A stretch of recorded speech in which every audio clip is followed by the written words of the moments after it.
Well, today on Your Say, we're going to talk about visual impairment. We're going to talk about not only what it means, but also some of the programs and opportunities that are out there for people that are visually impaired. And we've got a very strong advocate in studio today, Elizabeth Lalonde from the Canadian Federation of the Blind. Elizabeth, thank you for coming in. Thank you for having me here, Marie. Talk a little bit about why we have this opportunity to talk today, because we got some feedback from you, and you raised, I thought, was an interesting point. Yes, well, you, I think it was last week, you had a program on about, I guess, a cure, or they're looking at some medicine for macular degeneration. And my approach is a very different take on it. Whenever we hear information about medical breakthroughs for blindness, I get a little bit nervous because although I'm certainly not against research and medical breakthroughs, it's the tone sometimes in which they're presented. And I'm from the other side, and I like to say, you know, blindness doesn't have to be a tragedy. It doesn't have to be devastating. I know in one of the articles about this drug, it talked about being a devastating disease. And I think that doesn't help blind people at all, because it makes the public think that, oh my goodness, you know, it would be so horrible to be blind. And certainly it is, you know, if you don't know anything about it and you just go blind. But I'm here to say that with the proper training, with the proper attitude, you know, it doesn't have to be terrible.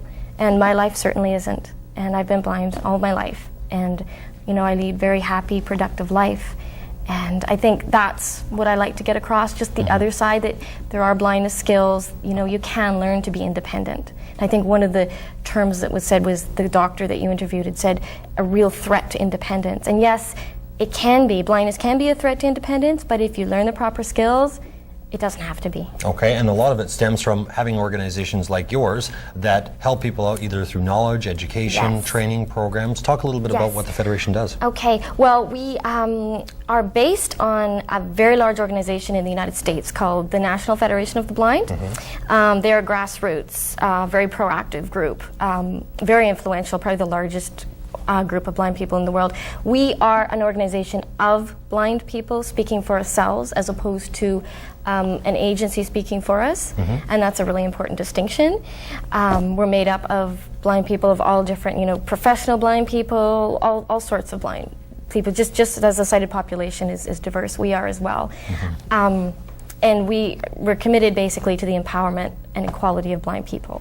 And we believe that blindness is not a handicap, but a characteristic. And so in furthering that, talk about the programs and opportunities that you do have. Okay. Well, what we do, one of our big things is mentoring. So we have meetings, we have conventions, we meet together to just have a place that's empowering and positive for blind people to meet other blind people and to feel sort of part of a group, because sometimes when you're blind it can be isolating. If you don't know anyone, if you're not making a lot of money and you're sort of stuck in your house. And we think it's just so important to have blind role models. Like, I know when I was growing up, I really didn't know any blind adults. They were doing things, that were using their cane. I was embarrassed to use my cane when I was going to school. Were you really? I was embarrassed. I mean, I was the only blind person in my school. I didn't want to be different. And I always call it the shame factor. For some reason, people feel ashamed to use their cane, and it really holds people back. Well, they feel different. They feel different, and somehow I don't know where the shame comes from, because it doesn't have to be shameful to be blind. And I really try to promote that. Use your white cane. We promote it's. You know, we're proud of using our white canes, and it's a tool for independence. You know, and whereas other people may see that as a tool for pity or a tool for sorrow or something like that. And there's a lot of blind people running around, legally blind people running around this country that don't use their canes, and you don't even know they're blind. It's like they'd rather have people think they're clumsy or whatever, drunk even, than blind. Is there not an element of danger to that? Very much so, very much so. I think it's very dangerous to be walking around without your cane when you can't see, because if you're going to cross the street, you know, you can't make that eye contact to the driver. They don't know you're blind. So yeah, for sure. Okay. So that's one thing. Public education is another big thing that we do. Well, and I think even a very basic recognition of removing the stereotype of a handicap. Yes. Has got to be monumental. It totally, and sometimes it's hard for people to get their head around that. There's the traditional way of thinking about blindness is the medical model of blindness, that blindness is a severe physical disease or condition. We like to think of it as, no, it's not the lack of eyesight that's the problem, it's the lack of positive information about blindness and blind people. that's how our organization tends to see blindness. And I don't want to downplay. I know that it can be difficult when you first lose your sight. It can be very scary. And that's why we're trying to build our group to help people, to have people there to, we need more skills in Canada. We're really lacking in what's available for learning proper training and techniques. And it's not rocket science, but you do need to learn proper we call them blindness skills, Braille, very basic, Braille, cane technique.